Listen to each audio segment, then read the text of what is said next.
Welcome to the Grace Hour Show, a Christian program that takes a dive into our daily challenges and helps us learn our faith in a practical way. I'm Paul Andrulonis, back in the studio, joined by my dad, Pastor Steve Andrulonis, and we're continuing the conversation this week as it relates to marriage. But before that, how are you doing, Dad? I'm doing all right. I think I'm doing good. Yeah, it's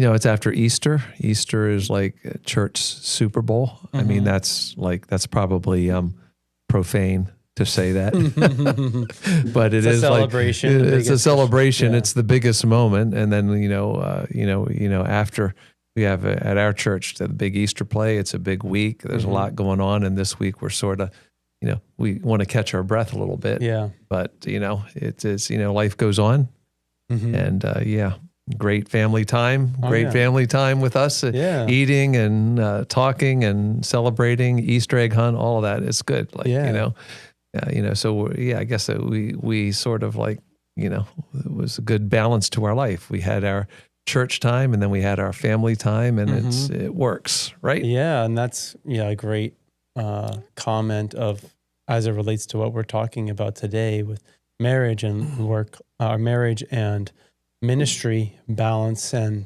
the important things. Yeah, it was a great time. Easter is really fun to think about, not only as on a yearly basis, but just in general as human beings, the impact of Easter on our life, on the eternal aspect of our lives, which is obviously, we believe that our lives are bigger than just what happens here in the 70, 80, however many years that we have in our physical bodies, but there's an eternal impact on what the resurrection means for us. And it is a great time. So thinking about marriage and ministry and the balance between those, that's our topic today. So the thing that I thought of when thinking about this topic is, and it's important for us to define and to think about, is this word balance. And what do we mean by that word balance? And how our view of balance in this particular scenario, in this situation, can really have an impact on what our ministry looks like and what our marriage looks like. And not only our marriage, but then the family dynamic that can come along with marriage. So that's what I was thinking about, because the balance is not necessarily equal. Like we could take the word balance and we could say, well, you put the same amount on either side of the seesaw, and then it's balanced. That's what they're saying. Yeah. In our reality, or in our phases of life, or in our ministry even, and in our marriages, maybe there is not necessarily an equal weight on either of those two things, and maybe there's an adjustment that's necessary or can happen. So that was where my mind initially went. I don't know if you have any comment or you want to talk about. Yeah, I know. We do look at that proverb, which is referring to a false balance, which is I spent 50 minutes doing this. I got to spend 50 minutes doing this. It's like and that becomes like a whole work in itself, like a law in itself. I got to be, if I don't do it this way, then I'm I'm trying to maintain this kind of sort of false balance. And I think you're right.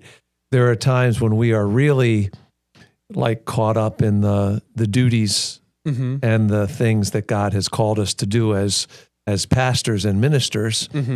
And then but we cannot forsake this family home that God has put us into, because this is where it all began. It's when we see the decree of God at the beginning of the Bible, it said, it's not good for man to be alone. He gave him a woman. And we talked about this Tuesday, Philippe Siraji and I, about she is given to be to be with me, to be beside me, to be we broke down that word helper, but there's more to it than that. It's just she's just not there to help me. She's with me. She's equal to me. She has her own mind, those kind of things. And, to ignore the reality of the home and where everything starts. You Yeah. know, Jesus is like, you know, really points to the fact that, you know, this home life, this marriage life, and the children that are produced in it are very important. So, you know, if we choose to run this way and ignore this part of us, there's going to be, I think, a price to pay. You know, a price to pay. I think it's like, you know, what is the proper balance? Only the Holy Spirit can lead you in that proper balance, and you have to be sensitive to that, because the Holy Spirit might be saying, "Oh, you're not going on that trip, you know, to do this because your wife needs you to take her out to dinner." And it's like, "Oh, that's that. No, this is my calling. This is my calling." Yeah, but you were, you also were called to this, and you made a covenant. This is a covenant, you know. Yeah. This is a covenant that existed before all covenants. Like, man takes a wife, you know. Yeah, and I think that's such a good, that last illustration that you gave is one that I think is really important in this conversation, because there's that question of what is my calling? What is the will of God for my life? And maybe we are more clear, or we hear God's voice more clearly if we're called into ministry. But maybe, and I focus on that, and in focusing on my call to ministry, I neglect God's call for me to have a relationship, to be married, and to have that as also part of my ministry. Because I think the way that we, ministry and marriage, what's the balance? I think that question in and of itself is difficult, because my marriage is a ministry just as much as my ministry, whatever it is, the church I'm serving or the people that I'm leading and discipling, just as much, it's just as much, if not more, a ministry to my marriage, or to focus on my marriage. And they're not mutually exclusive things. They are part of this life of this walk of faith that we are going in. And it's not like I need to choose one or the other. And I think that's a mistake that people can make when they look, the Apostle Paul, or they look at other examples in the Bible of people that, I was called to do this, and I'm going to be like the Apostle Paul. I'm not going to focus on ministering. And I'm not saying there's that, if the Holy Spirit leads you in that way, that's fine. But also there is this ministry, and there is this relationship within marriage that can help us have the ministry and have that marriage, and have it be something that is beautiful, and that can actually help reinforce my ministry, and my ministry can help reinforce my marriage as well. And I don't think it's necessarily a pick one or the other situation, or, as we were saying before, this amount of time ministering and this amount of time with my marriage. It's not as cut and dry as that, and it's not a mathematical equation because it's relationship and it's spiritual. There's a connection that's happening in those two areas. So I do think that having, this line between my ministry, this is my ministry, and this is my marriage, is one that can cause some problems, or can cause some difficulty. It can, if you draw a line there. Yes. I mean, you're ignoring the fact that what Jesus said in Mark 10, when he's like emphasizing. Now, Mark 10 is like an amazing chapter. It's got like a lot of things about how your eyes can be opened. Like, it ends with blind Bartimaeus getting healed, but at the beginning, it's like, do you see things the right way? Now, there's an argument about marriage and divorce, and he says it's the hardness of your heart that God put this off-ramp in divorce, but he said it shouldn't have been that way. Whatever God has joined, man should not separate. So that's the point. Like, I want to sort of bring this into like, I know that we're supposed to be talking about life ministry, marriage ministry balance, but I mean, how do we expand the audience here? Like, not all of you are called to be pastors and teachers. Yes, yeah. And missionaries. Not all of you are called to that. I mean, I guess all of us who are believers are called to share our faith. So that's, and represent God as a witness. So that means that everyone is a missionary. So I settled that one if you had an argument about that. Everyone has a ministry in some capacity. Yeah, exactly. But I'm thinking like, when you make that covenant in marriage, that means that you are one with that woman. I'm one with that woman. So what happens in my life affects her. Yes. And what happens in her life affects me. Yes. And being sensitive to those things is very important. And like you said, like Paul wrote, I mean, it's kind of interesting. Now, when I say this, people get like, they've given me like sort of side glances and rolling their eyes at me because I'm saying that Paul wrote Corinthians at one point in his life, and then he wrote Ephesians at a latter point in his life. Yes. And he says something very strong about being single. There's so much to do. There's so much to do. There's so much to do. It'd be better if you didn't have to worry about keeping the ministry life balanced. It's just you. Yeah. But then we see when we get to the end of Ephesians, he said, husbands, love your wives as Christ loved the church. And it's like, there's like, what happened? Did Paul grow in his understanding? Well, he's talking to two different sets of people.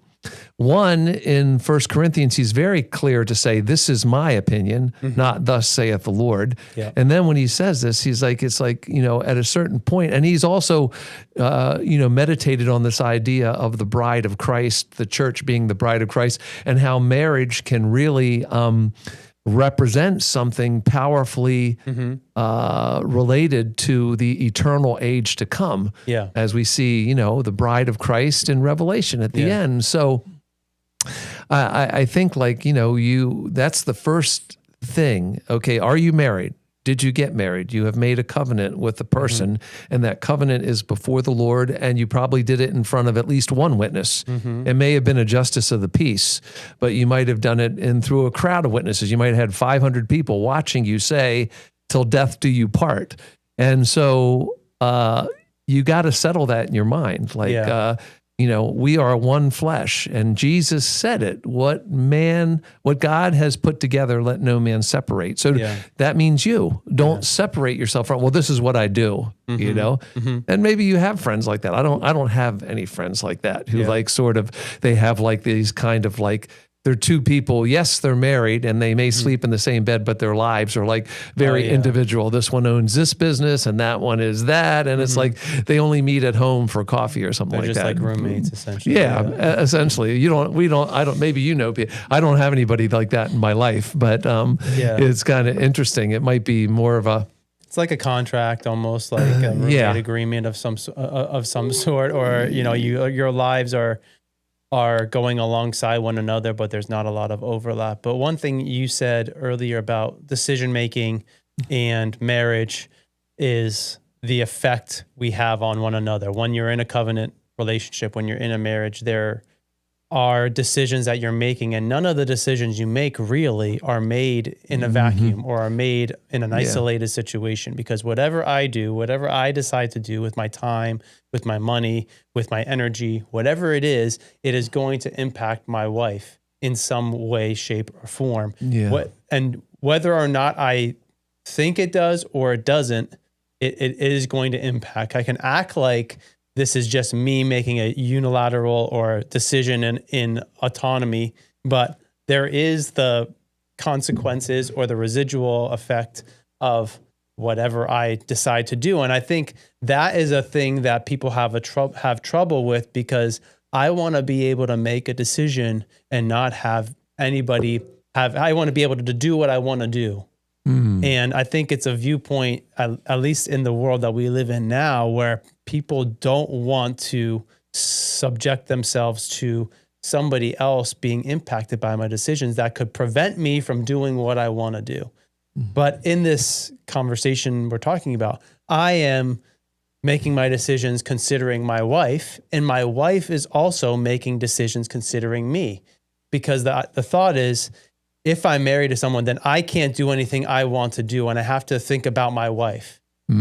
But that statement in itself makes it sound like my wife is never going to do things that positively impact me. I only think about the negative, the restrictions that come with that. I can't do what I want because I'm married.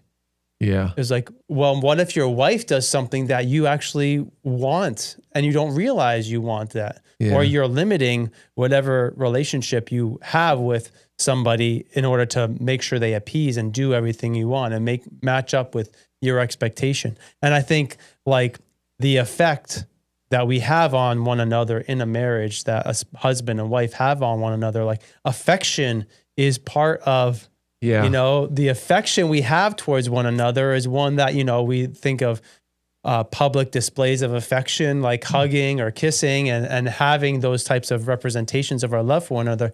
But the affection is not just in that capacity, but in every aspect of our life, in our decisions, in our conversations, in where we go and what we do. Everything that we do in our marriage is affecting the other person. And if, down the line, if the Lord allows that to happen, the family also is affected by that. So I think affection is something that we can kind of have a narrow viewpoint on. Yeah. But then it's amazing because when that affection is, I am caring for my wife and my wife is caring for me, then we are both taken care of. We are both cared for.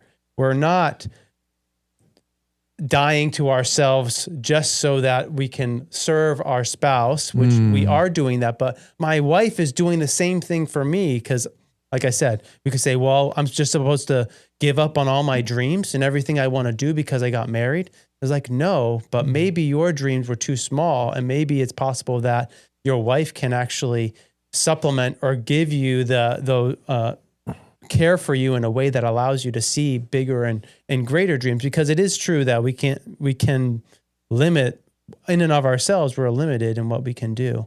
But with a relationship and with a marriage, it's something that the synergy and the affection between us can create great opportunity for us to glorify God in our ministry and in the things that we're doing. So maybe I'll ask, I'll ask the question, what was that like? Because were you married before you went into ministry? I mean, in one sense. Oh, yeah. Officially? Well, yeah, I guess so. We met, I was a song leader, and that's where we met. We met at a Christian coffee house. Okay. So I was ministering and also going to college, pursuing a career in journalism. I wasn't really thinking. I taught Bible studies. I would say I had taught Bible studies. And did I really think that I would be in pastoral ministry? That really didn't really hit me until my 40s. Okay. Early 40s, I would say. I started the process, I guess, 2001, 2002 is when I started the process. And then, so I was not ordained as a pastor until I was, 43, 44.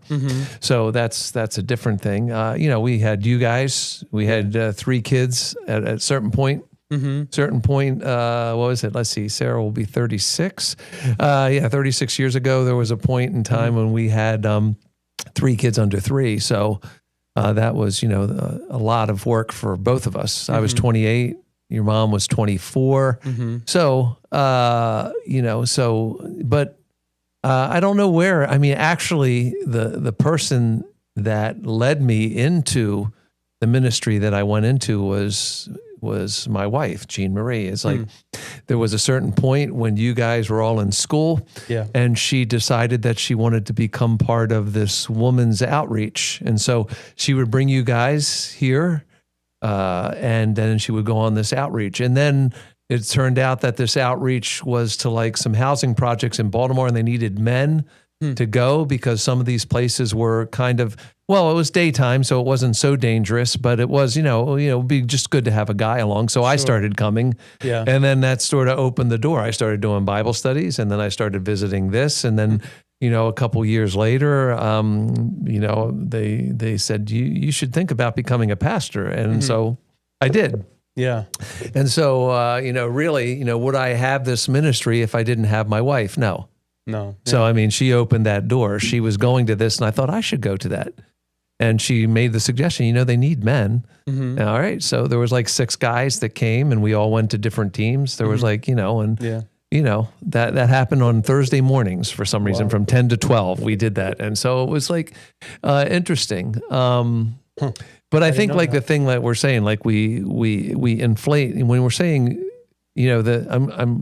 I struggle just looking at the topic here, saying it's when you're saying ministry life balance, it's like you were saying, it's like as if you could like separate your marriage from your ministry, when the fact is that because you are married and there is a covenant relationship, then there is really no separation. Yeah. But I can be like you said, there could be opportunities that present themselves to you or to me, and that would take me away from my wife for long periods of time, maybe. And what would that do to my marriage? That's, I think for I remember the first time I was away from your mom for the first, I went to Finland about 20 years ago. And it was the first time I'd ever been away from her for more than 4 days.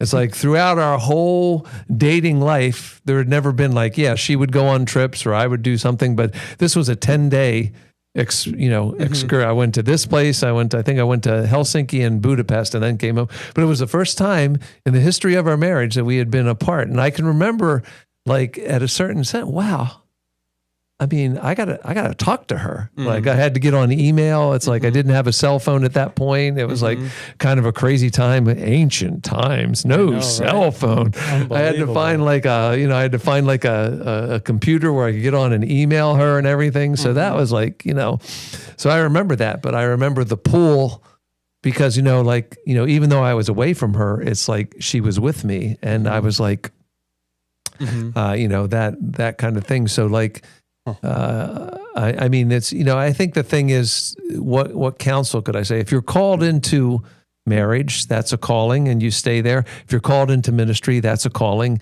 But you guys have to, I mean, both parties have to participate together, and it's only going to make it stronger. And I don't know what the right, I don't know how to give what are some steps so that people can balance their ministries. It's it's going to be different for different people. Some wives are not going, would rather be left alone. Sometimes they like some solitude. They do, and they find it, and they don't want to hear anything about what you're doing. Which is when you are counseling people, it's like there's a privacy that you've got to maintain. Of course, you can't come home and if you're counseling somebody in crisis, you can't bring that home and dump that on your wife. She doesn't have the capacity for that. Her calling is to a certain point. So that's a thing. So you can't come home and bring your work home and all of a sudden you spread it all out. But on other situations, if I pray and I bring something home, but I don't talk to it, sometimes she has said things totally unrelated, totally unknown to what I'm dealing with or someone I'm dealing with, and she has given me the answer. So it's when I come home, does my ministry end? No. Could I be having a conversation with my wife and she's talking about something at her workplace or she's talking about something in the house, and then she says something and all of a sudden, wow, click, wow. And if you aren't drawing that line, then you can see those. You can be aware of those different interactions or those different things. Wow. So I'm just saying, I'm thinking maybe balance, trying to keep balance. I'm thinking trying to, the organism, the collaboration. That's the wrong thing. The communion that you have as a marriage means that there, where the ministry doesn't end because when you come home, woven together. It's that's together. That's it. That's the right thing. Yeah. And I think that's such a beautiful picture of what we're called, what our lives are called, what we're called to in our lives as believers. Is there is a reason God used that picture of husband and wife in the way he describes the relationship between the church and himself. And I think that we can learn from that relationship that we see in Scripture about marriage, about what that means as far as laying down my life, as far as giving of serving my spouse, serving people in relationship. And then also we can learn things about our relationship with Christ from our marriage, where we are also laying down or learning and relating to one another and seeing, how can I relate this? Or this actually is really something that impacts my relationship with the Lord. And I think what you were saying with ministry and family, I think it can be difficult. It was difficult for me, at least in one sense, thinking about the marriage and ministry how to navigate those two worlds. Feeling the call to ministry, maybe in my even teenage years or early Bible college age, and then getting married, having young children, and then, okay, I can't be all in and just be like, oh, we're going to Ohio tomorrow. Okay, let's go to Ohio. I'm going to go to Ohio with my wife and my kids at home. And navigating those times in my life was one that required me leaning and going to the Lord, but also like being honest and open with my wife about this. Like, I think that God is calling me into this thing, and not holding her as a hostage or like having the weight and the burden of, I'm not able to minister because I'm married to you and because we have these kids, is something that I wouldn't say I struggled with, but it was a consideration that I had to make in my life of faith. Like this, I am married and I have made this covenant with my wife, and I also believe God's called me into ministry, but maybe it's not for now.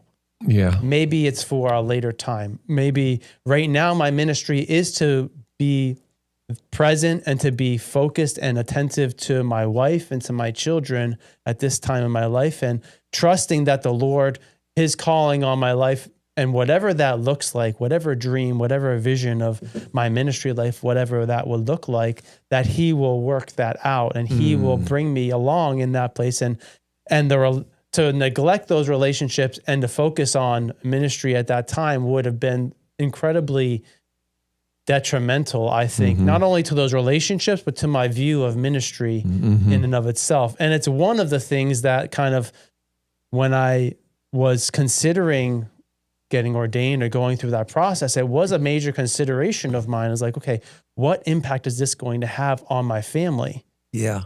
Because it will have an impact on my family. I can act like it won't. I can say the Lord will bless it. Yes, that's true. But what are the practical implications of a life as a pastor and the impact it can have on my life, in my family, my marriage, and my family life with my kids? And we have examples in our life, maybe that we can consider, where maybe that balance, maybe the focus on ministry has caused difficulty or negative situations in a marriage or in a family.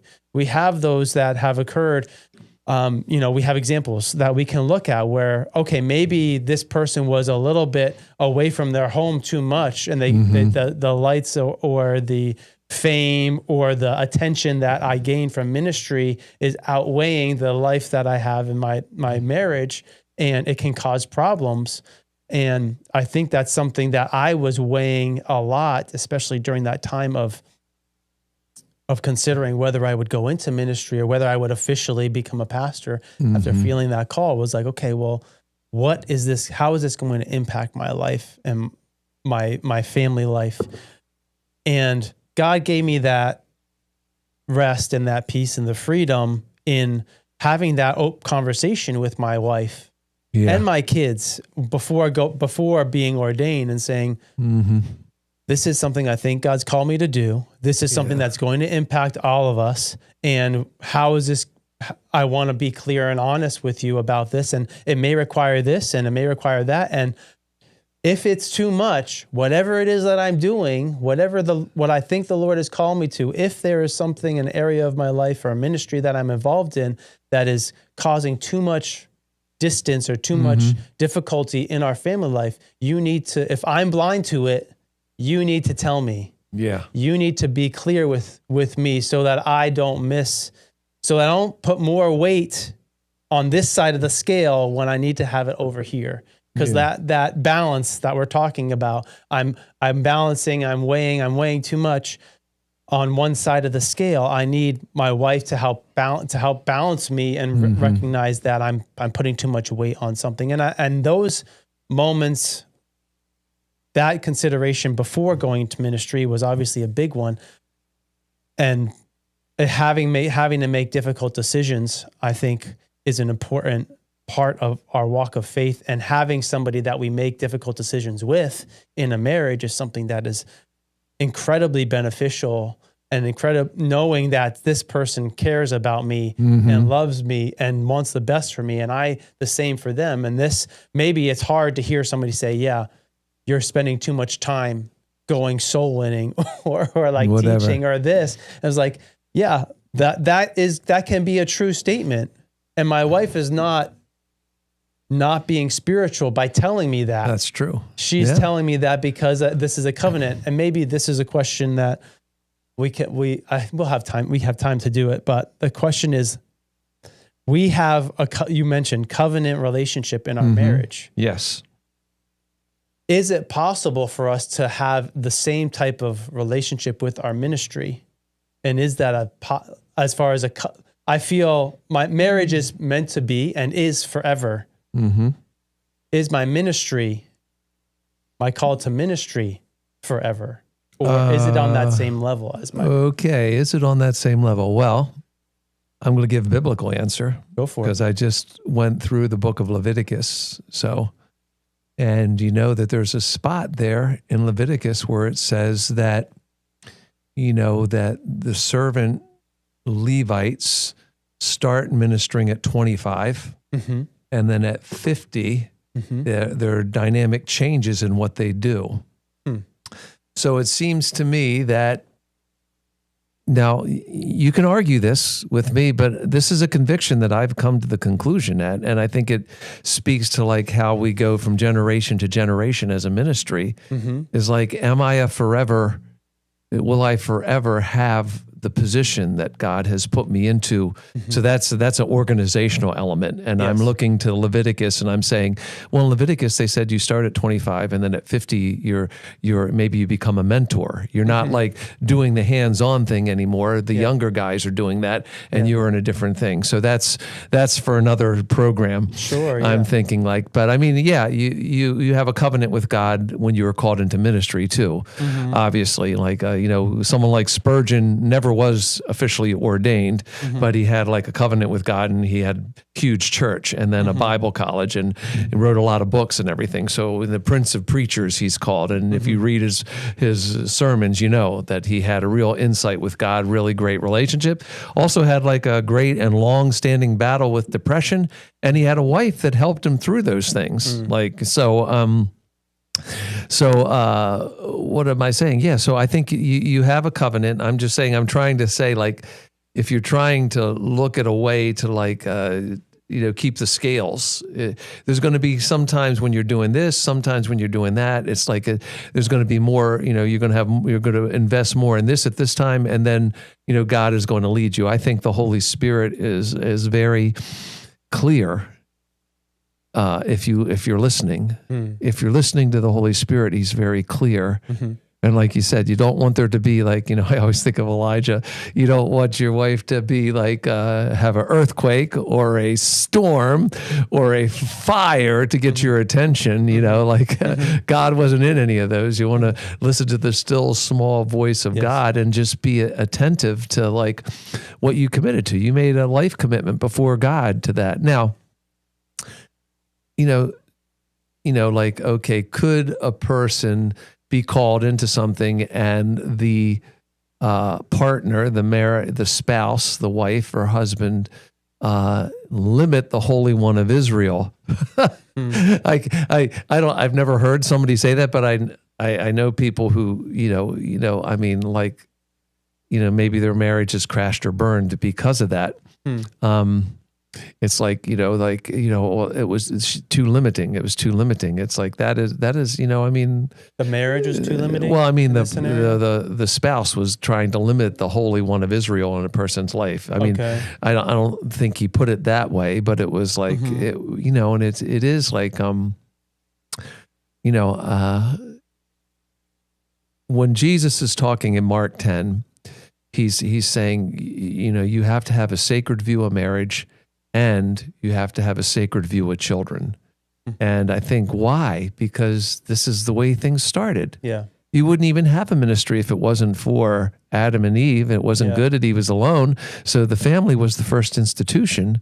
So if there's a family and then there's more families, then you go back to this. It's like Jesus is saying, why you had hard hearts, you didn't know what marriage was really for. So God and the Lord put this provision in there but it wasn't supposed to be this way.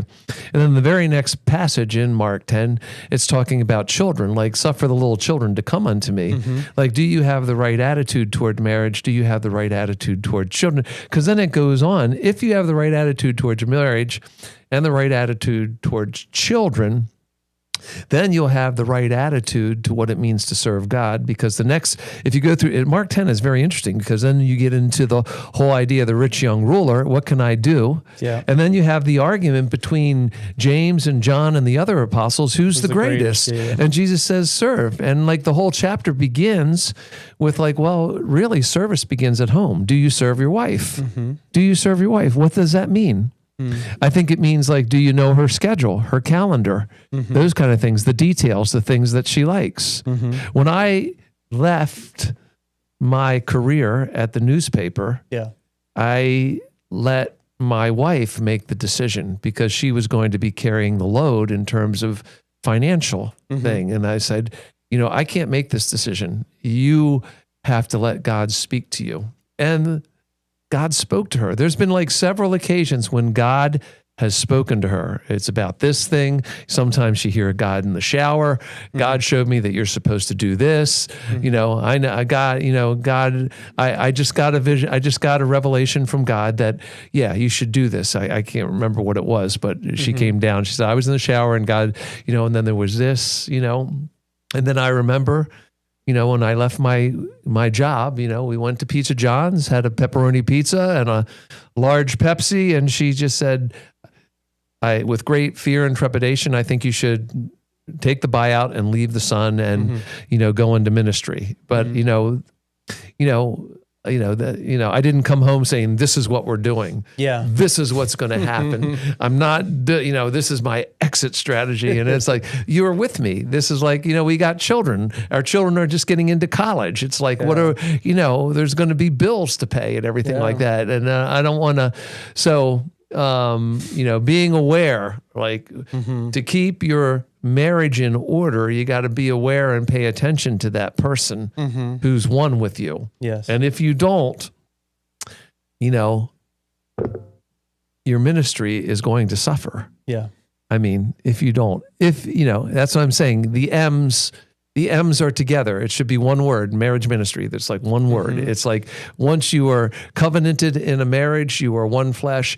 And as one flesh, you enter into ministry whenever that happens. And if you're in ministry before you get married, once a person decides to marry you, then that person becomes one with your ministry. And you have to maintain the communion and intimacy in the decision-making, in everything that goes on there. You can't let one fall apart because it will affect both, right? Yes. That's what I think. That's what I believe. Yeah, I think that's definitely true, that if you are too focused on your ministry, that your marriage can fall apart, and too focused on your marriage and I think in reality, like being focused on our marriage would not, maybe our ministry, whatever that means, whatever that looks like, may be different.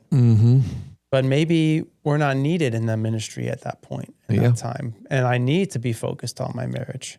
Or maybe I use my ministry as a way to escape the difficulty of my marriage, and I need to focus on my marriage, but I keep using my ministry as an outlet for me to, these are like I don't want to get controversial, but these are things that can happen in these relationships and these different things where I am called into a particular ministry, and I'm married, and I realize that this is, people see me this way, and my wife doesn't agree with my wife doesn't support me in the way I think she should, so I'm just going to dedicate all my time. And we wonder why the marriage, becomes, negative or falls cast apart. Down that. I would say what you just said there, if you're in ministry and you get that thought, and you got to cast that down. Yeah. like my wife doesn't support me. It's Yeah. like, you got to cast that down. That's a vain imagination. Yeah. I'm just going to tell you it right now. Yeah. It's a vain imagination. You married the woman, you made a covenant with God, and okay, maybe she's struggling with it, but there's some work to do there. Yeah. And that's just me. Someone else may balance that somehow. And I know that William Carey had a struggle with his wife, but his wife suffered with mental illness. But he had to live and do what he did as a modern mission, as one of the preeminent modern missionaries. He still had to live with that. Yeah, because I think like going to Ephesians chapter 5, you referenced it earlier, but this idea of husbands, love your wives as Christ loved the church and gave himself for her, that he might sanctify her, having cleansed her by the washing of water with the word, so that he might present the church to himself in splendor, without spot or wrinkle. In the same way, husbands should love their wives as their own bodies. He who loves his wife loves himself, for no one ever hated his own flesh, but nourishes and cherishes it, just as Christ does the church, because we are members of his body. So am I nourishing and cherishing my relationship with my wife? Or am I neglecting that in order to nourish and cherish my ministry and missing the opportunity or missing what God could have in either of those, in both of those places as opposed to one or the other? I think that's an important aspect of considering for our ministry, because if I'm serving people and laying down my life for people and time and all those different things, what better way for me to practice that or to learn that than in a marriage? It's not, like I said, it's not mutually exclusive, these two different aspects. You're saying both of them are part of what we are doing. If I'm able to serve and minister to my wife and lay down my life for her, how much more will I be able to do it for people that I'm serving and ministering to and representing Christ towards? And maybe, like I said, drawing that line and separating those two and saying that I'm able to do this for these people that I minister to, but my wife's got to get on board in order for it to really work out for us to be together. It's kind of a not the best outlook, I would say. But also in our marriages and in our ministry, we go through these different phases. There's different times that God prepares us with different ways and gives us different capacities for things. Yeah. Just like I was saying before, my time with my family when we were married and had young kids, it was a different phase of our relationship, different phase of our life. And there were different things that were happening, and we were surviving and we were doing what we thought God wanted us to do. And in some cases that meant just being together. In some cases it meant staying home on Sunday nights because we had small kids at home, or Wednesday nights, or not going on outreach on Saturdays, or the different things that were part of our ministry framework. And we had to adjust those things because of the relationship that we have with one another and where we were in that relationship. And then I think that picture of phases, as you go through phases of life, career changes, different stuff, we have to apply that same idea to our ministry, that we go through our phases of ministry where there are times when it's busier and I need to dedicate a little bit more attention to different aspects of ministry, or shift and adjust. Like now, my wife and I our kids are 15, 13, and 10. So we are in a different phase of our life where now we are kind of maybe not as involved in, like, we're not trying to keep them alive necessarily. We're trying to help them live their life and make decisions and moving. Early on, when you have small kids, it's really, okay, let's keep these kids alive. That's and true. Then it's, okay, let's keep these kids, help them not kill themselves as far as falling off down the stairs or something like that. And now it's like we're helping them to live their life, which has given us a different opportunity in our relationship and a different opportunity in our ministry, which is part of like this decision making. You talked about leaving the son and going into full-time ministry and pastoring. And I didn't realize how similar our lives were, me and you, as father and son, until like the last year where I'm like, oh my gosh, I'm doing the same thing that my dad did by leaving a job that I've been at for a long time, potentially, and moving into full-time ministry. And that consideration was one that was brought to my wife and to my kids, and thinking about, are we on board for this? And if not, let's talk about the things that you're concerned with, the things that we need to pray about, the things that we need to consider. And our relationship has grown in those times, and our ministry has grown. And maybe it has looked different than I thought it was going to look back when I was a Bible college student, thinking about where God wanted me to go and what his will for my life was. But now that I am living the life that I am in and where I am 20 years later, however long it's been, is God still with me? And am I still having a ministry? And is my marriage strong? And how am I handling those conversations? And the relationship in our marriage being a reinforcement for our ministry opportunity and being a supplement, or being the really making it possible for me to minister, because I have the encouragement and the love of my wife to help me in those times, because ministry can be really isolating.